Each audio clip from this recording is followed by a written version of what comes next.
Okay, we're rolling. All right, this is an interview at the Buffalo and Erie County Historical Society, Buffalo, New York, 16th of May, 2007, approximately 3 p.m. Interviewers are Mike Russert and Wayne Clark. Could you give me your full name, date of birth, and place of birth, please? Yes, Patrick William Welch, June 23rd, 1947, in Buffalo, New York. What was your educational background prior to entering service? I had completed my sophomore year of high school when they escorted me out the door. Where'd you go to high school? I went to Kenmore East. My wife's went to Kenmore East. So, okay, interesting. I thought so. Should we ask you why you were escorted out the door? Yes, yeah, I mean, if you want to go into it. I mean, my father had died when I was 15 in an accident, and I became very mad at a lot of people and a lot of the world, and didn't pay much attention to school, and was subsequently asked to leave from high school. Okay. All right. Did you enlist or were you drafted? I enlisted on my 17th birthday.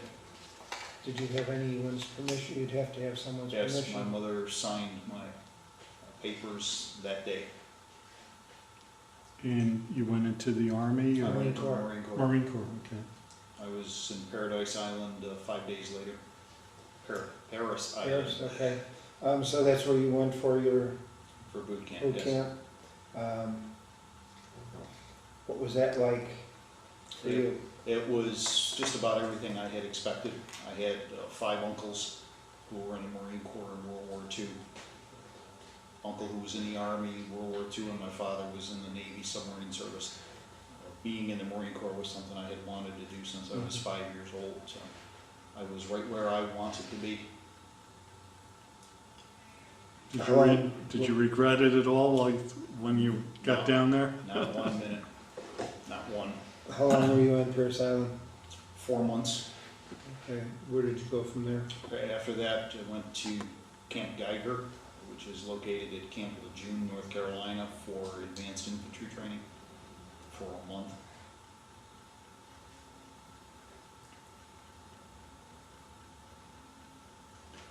Okay. What was advanced training like? Did you become a specialist with any? Specialist with an MOS of 0311, which was an infantry rifleman, learning all of the things about being a foot soldier in the Marine Corps was about tactics, operational, living in the field, everything related to ground operations. Being 64, were you using the M14 or the 16? M14. 14? You had M14 in boot camp, but then when we got up to Camp Geiger for AIT, we were using M1s. Oh, really? Until we got to the fleet, and when we got to the fleet, we got M14s again. Okay. Oh, I was going to ask the same thing. Okay. After you left the advanced infantry training, where did you go? I came home for a month on leave, and then I was sent to Camp Pendleton, reported to the 1st Battalion, 1st Marines of the 1st Marine Division. Okay. And how long were you there? From December '64 until March, and then I was deployed with the 3rd Marine Division in Vietnam in March of '65. So you went over by ship. Yes. How long did that take? Took about 17 days. And whereabouts did you land? In Da Nang. What were your first impressions when you entered Vietnam? Very, very hot. We arrived there in March, heading into the summer season, hot and humid. The impressions, was a very, very pretty place, nice and lush and green in early '65. Mm-hmm. Not too much had been destroyed at that point in the vegetation area. Did you proceed north after? Now, our initial deployment was in air defense around the Da Nang Air Base, and we were there for several weeks. And then we deployed out further into forward operating bases to go out and start doing some search and destroy, going after the Viet Cong. Mhm. What was life like, daily life like for you? Didn't sleep much. You know, during the day, we didn't have a lot of activity initially. It was just preparing our defensive positions, going out doing patrolling, mingling with the locals in the villages, the soda pop kids and everything else coming around our base camp. At night, if we weren't on perimeter guard duty, we were out on patrols and doing ambushes in the evening. When was the first time you came under fire? Early April, we were engaged in some mortaring of our position, and then some nighttime attacks, repelling the attacks, and then later on, during that time period, going out and ambushing was when my first experience at that endeavor in the real world. How did you feel about the M14? It was a great weapon. It was just heavy, and you know the load that you could carry because of the 7.62 millimeter rounds. You know, a very standard combat load is about 100 rounds. So you know have a magazine, and you actually have 6. You have 1 magazine in the rifle, and then have 5 20-round magazines, which wasn't a lot. Then you wound up carrying bandoliers for replenishment of those. But it was a good weapon. It was just wasn't really compact enough for us to go through and utilize in the jungle because of its length. Now, was that strictly semi-auto, or did it have full auto capabilities? Well, we had restrictions at that point in time. By then I was a squad leader, so I had 12 Marines under my command, and we were made up of 3 fire teams, and each fire team had 1 automatic M14, and the rest of them were all semi-automatics. But I didn't like that for ambushes, because in an ambush you want to get maximum firepower into the kill zone. So I was scouring around trying to find some selector switches, and came across a CB who had a whole pocket full of them. In the Marine Corps we couldn't get selector switches, but the CB had a whole pocket full of them. So I bought enough selector switches for my whole squad. And they were checking us before we went out on ambush, so everybody would have what we were supposed to have. Then once we got outside the wire, we'd stop, we'd flip, and everybody put a selector switch on, go out on our ambush so that we had maximum firepower. And then in the morning when we went back in, before we went in again, we'd take the selector switches off and go back, because they checked us every time we went out, every time we came back in.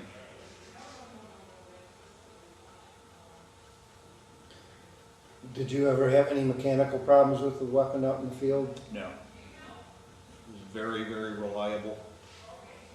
You could get sand in it, you get water in it, no matter what you got into it, it always fired. What were relationships like within your unit?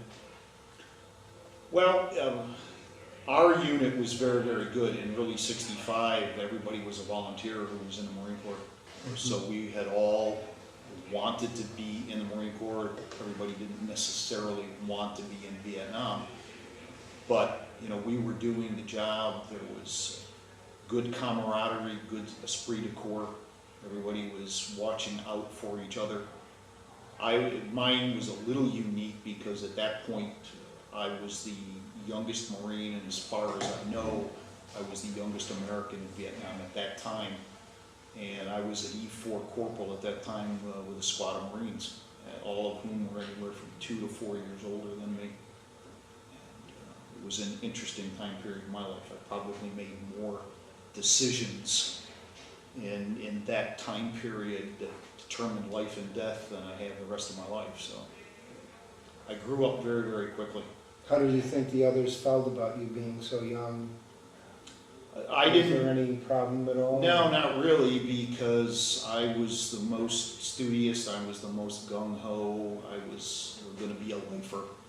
None of them were going to be lifers, so they figured, all right, let the kid be the lifer he wants to be. And as long as I didn't lose anybody because of bad mistakes, then, you know, there was no issues.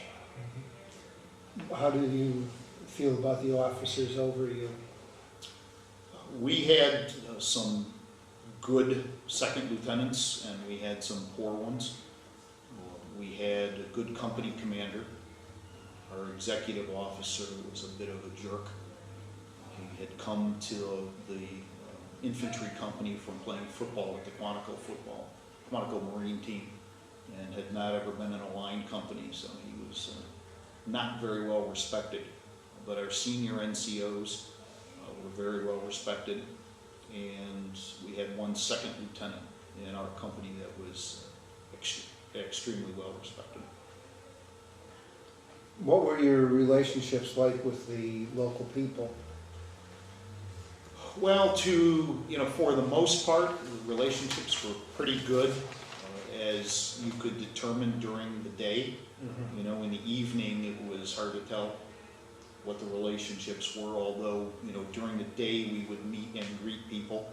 You know, some young kids who sold us soda pop during the day, and we'd get attacked at night, and the next morning we'd find them in the wire, and the soda pop kid would have a little piece of paper highlighting where all of our machine guns were, where our mortars were, and everything else, so that when they attacked us at night, they knew the positions that they were going to go after first.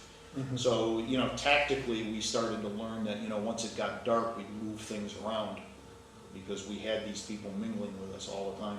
So we moved the heavy weapons platoon, their placements around it, and as soon as it got dusk, so that, you know, hopefully that was to our advantage when we got attacked. Now, did you ever encounter the NVA, or was it strictly VC at that point? At that point, it was all VC. We got engaged in Operation Starlight in August of '65, which was the largest combat offensive in Vietnam at that time. I did not encounter any NVA. I'm certain there were some there as advisors, but our operation in Starlight was against Viet Cong forces. How well were they equipped? They were equipped with old weapons. You know, their tactics of guerrilla warfare most of the time were not to stand and fight. You know, they'd turn around. A lot of the times you didn't ever see anybody from the spider holes that they were, or anything like that. You know, you didn't encounter casualties, and you wouldn't see anybody a lot of the times. So their tactics were the typical guerrilla warfare that they knew they couldn't really stand and fight with us because they're small units. So they would pop up, they'd fire a few shots, throw a few hand grenades, and then disappear into the tunnels or disappear into the jungle. What about booby traps and punji pits? It was extensive. You know, you stayed off of main trails for the most part, because that's where they'd set all of the booby traps and so on. That's what ultimately got me, was a booby trap when I got wounded. But, you know, there was the punji pits. Again, early on, our boots didn't have any of the steel soles that they brought in later on during the war to help against the foot punji pits. There was some people who fell into larger ones and ultimately died. But the booby traps were very extensive, and a lot of the booby traps were made out of our own materials. You know, they would take empty C-ration cans and things like that and put explosives into them and set up tripwires to detonate and so on. So they were very, very adaptable. They had been fighting, you know, there's history, you learn about it, you know, the Vietnamese had been being invaded since 900 BC with the Chinese and all other types of people. So they were pretty well accustomed to having to fight people who were coming into their country. Did you ever have any illnesses at all? No, not while I was there. Do you want to tell us about? As we get to the wounding. Yeah. Okay, on 18 September, in the morning of that day, What year was that? it was 1965, I had come back with my squad on an overnight ambush, and there was a call that came in from a unit that was on a daytime patrol that was under heavy fire and requested help. And I volunteered my squad to go with another officer who, wasn't my platoon commander. But my squad wasn't very happy with me, but, there were fellow Marines out there that needed help, so I volunteered to go. And we were going towards the ambush site, and we came through a village. That village, there was nobody in there. There was no animals around, which always predicted that you were gonna get hit very soon because the locals were all gone. And we detected movement in one of the huts, and one of my fire teams and I went over there, and we caught a VC trying to go down into one of the tunnels in the huts. And as we started to handcuff him, put him in binders, the platoon commander took off because he heard fire and he was going to go help his men, and I sent 2 of my fire teams with him because he departed, and we were delayed, about 30-45 seconds while we tied up this, we had to call him suspect, and then we went to join in the firefight. And as we came through the village, I saw Lieutenant Levy get shot and go down. We took cover, suppressive fire on the enemy, and then when there was a lull in the firing, our corpsman jumped up to run out to get the lieutenant, and he got shot. And heavy fire ensued again, and then the fire broke down. I was calling in airstrikes and artillery strikes to help suppress the fire.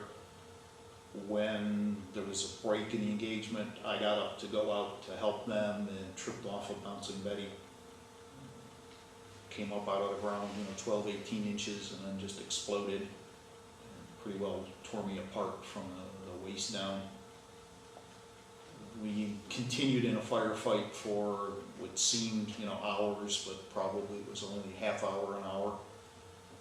Medevacs tried to get in several times and had to fly off because of the intense ground fire, and then they finally got in to get us out. The lieutenant and the corpsman were dead, and I was wounded.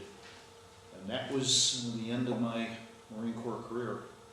I spent the next 2 years, a year in a Naval hospital and a year in a VA hospital in Buffalo while they put me back together.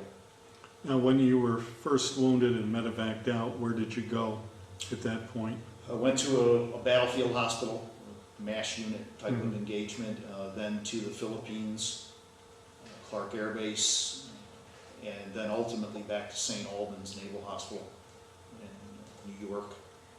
I don't remember all the stops along the way because I was pretty well doped out. I was getting a shot of Demerol every 4 hours. And didn't really know where I was, or all I knew was from time to time I was going from one airplane to another plane on a stretcher.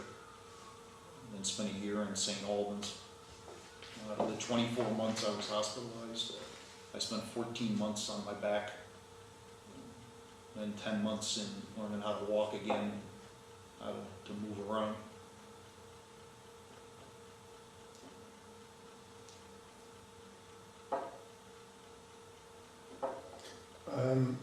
How do you think you were cared for in those hospitals? Well, my care, I feel, was excellent, particularly in the Naval Hospital. There was another fellow who came back at the same flight I did back to St. Albans, and we had similar injuries. And the head of orthopedics took him and amputated his leg, and the younger assistant of orthopedics took me and saved my leg. He put me in traction in a body cast, and I had about 4 inches of my femur bone that were just disintegrated. And his method of healing me, they couldn't do grafts and they couldn't do steel rods or anything because I was so badly infected. So he just put me in traction and let the calcium deposits build up from each end of the femur bone until they merged. And that took about 14 months. And that's how I walk now. I walk on a recalcified femur bone. I have, from the knee down, my leg is dead. I have no feeling, I have no movement. The shrapnel cut the sciatic nerve in my leg, so, but I still have it. Sometimes my recovery, if they had amputated the leg, my recovery would have been quicker than keeping the leg. I guess maybe I was a little bit of a medical guinea pig to see if it could work. He figured I was young enough that the body could regenerate what it needed to regenerate. So that's the course that he took. How long were you in country before that happened? 6 months.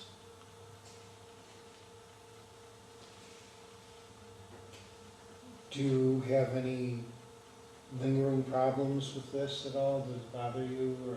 Well, the leg is shorter. It's 3/4 of an inch shorter than my other leg. I have what's called sciatic nerve palsy, because there's no feeling, there's no movement. I still have a lot of pain. I've got a lot of shrapnel still in my leg. I was in the VA 2 months ago for a checkup, and they took an x-ray, and looked at my x-ray, and I see all the little pieces still in my leg 45 years later, 45 years, yeah, 42 years later. And, then I've had subsequent issues. Came down with prostate cancer because of Agent Orange. I had to have a prostatectomy, have come down with diabetes because of Agent Orange. So, in 2000, 35 years after I left Vietnam, I was diagnosed with prostate cancer. And then in 2002, I was diagnosed with diabetes. So some people say to me, can't you ever forget Vietnam? And I said, well, Vietnam can't forget me, because it's just seems to be, my generation of those who serve in country. All these effects seem to just be eating our bodies alive. There's one result of Agent Orange, a disease called CLL, which is chronic lymphocytic leukemia. That's a fatal. I know several people who have it. And that's another result of Agent Orange. Ed Bradley, the CBS 60 Minutes correspondent, that's what he died of a few months ago when he died. So, we all are still suffering the lingering effects of our service, many of them fatal. When were you discharged? September of 1967, I was discharged officially. I was given a medical discharge.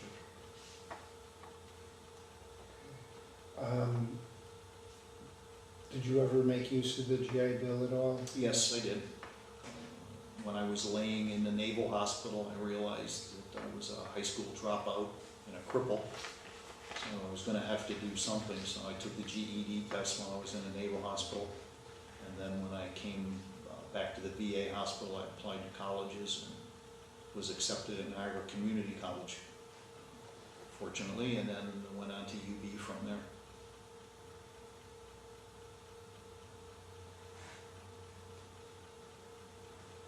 What kind of work did you do after service? Well, when the VA gave me tests, they said the tests revealed that I should be an accountant. And I looked at the tester and I said, what the hell's an accountant? So they explained to me that, an accountant was a person who sat behind a desk and balanced debits and credits and did all of this stuff, and with my injuries, I needed to have a desk job. So I said, all right, accounting sounds pretty good. So that's what I went to university for. Got a degree in business administration with an emphasis in accounting. And then went to work. I had a hard time getting a job. There was a lot of companies who would not hire me because I was a Vietnam veteran.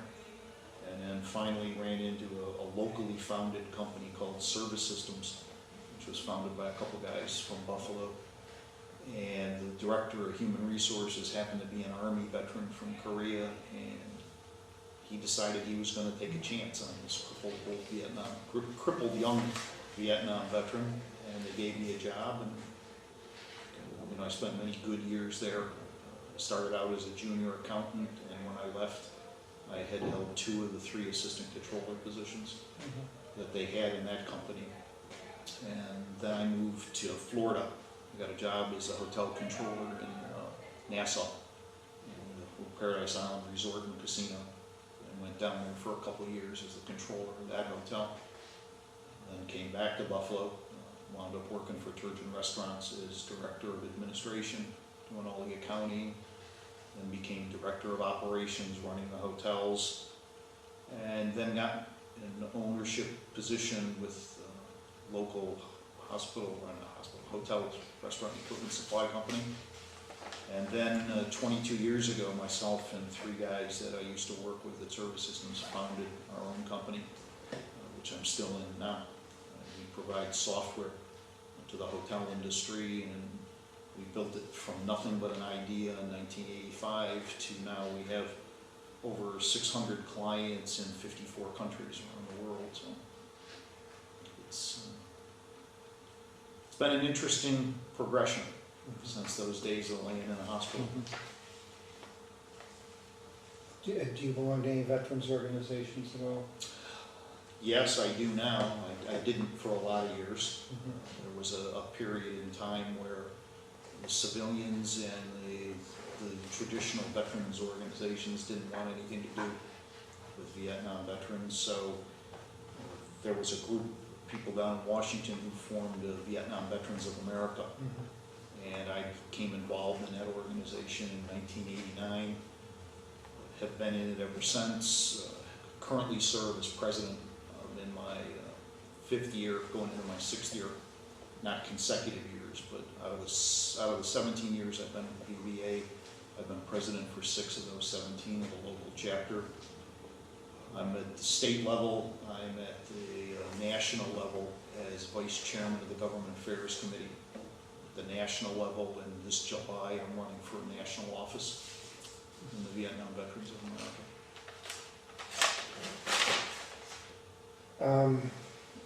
Did you stay in contact with anyone that was in service with you at all? No, it's one of those things that I think you've probably heard before. You meet some people, you're with them, you go through life-threatening existence for short periods of times, and then you don't ever see them again.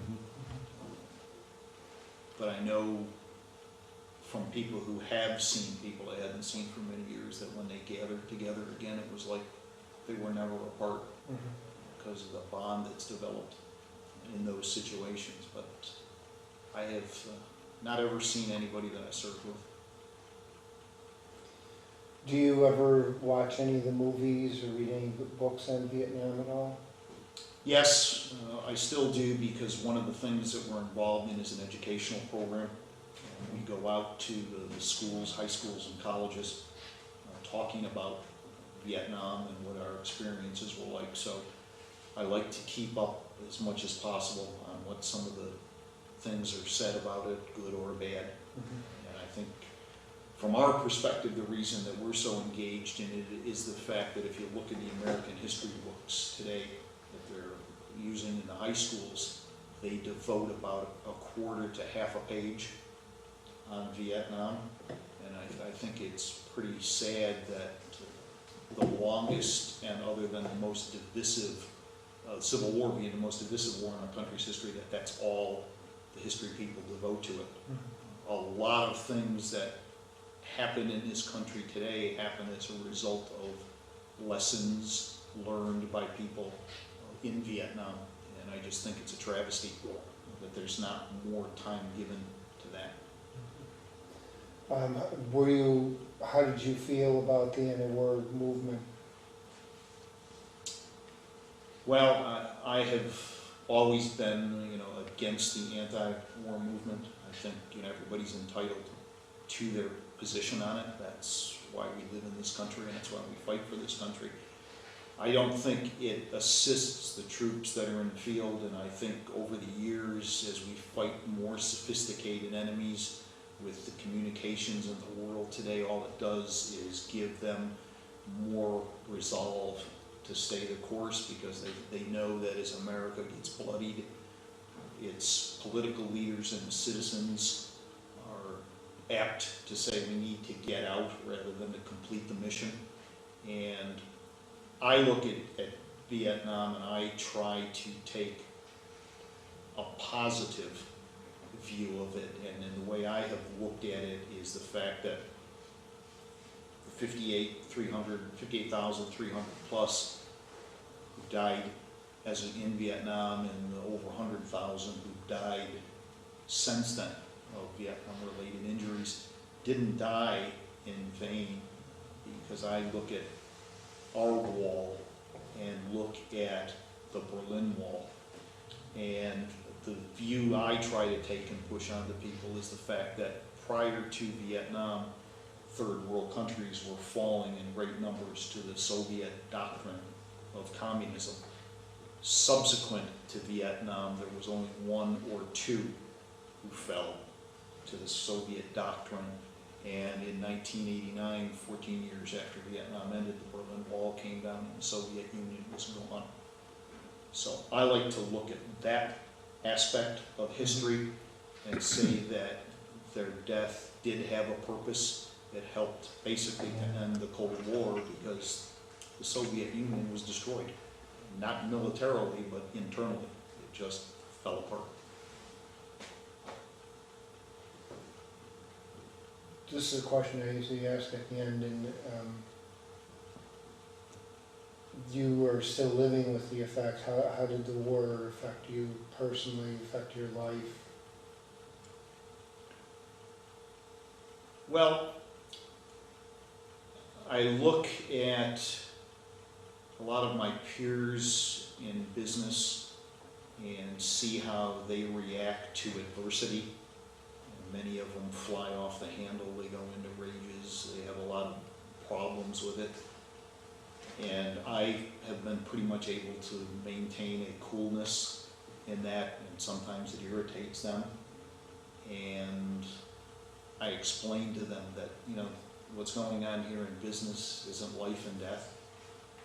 It's just business, and there are good aspects to it and bad aspects to it. And as a 17, 18-year-old kid, I made more life and death decisions in a day than these people will ever make in their lifetimes. And it's given me a different perspective on life. It makes me appreciate life much more, live it to the fullest, realize that there's a lot of things that you have no control over. Just do the best you can as a person in your life, as a parent, as a spouse, and work to help as many people as you can. And that's part of my drive with the veterans community. And it's sometimes things my wife doesn't understand why I do so much in veterans. It's partly guilt, because I survived and other people didn't. And it's partly because I can't help those who we lost, but maybe I can help my fellow comrades who came home and didn't have it as good as I did and need assistance. And that's what drives me to be so involved in the veterans advocacy. And also a little disdain for the politicians who for years and years continue to send young men and women off to war, and when they come home, all of a sudden don't want to take care of them. For every person who takes the oath of serving in his military deserves to get the proper medical care for the mental and physical wounds that they incur in the service of this country. And as the number of veterans in Congress continues to fall, there seems to be less resolve to make sure that happens, even with what's going on today. And so I'm going to continue the fight till I take my last breath to make sure that America's veterans are taken care of. Okay. Thank you very much for your Thank you. input. Thank you, gentlemen.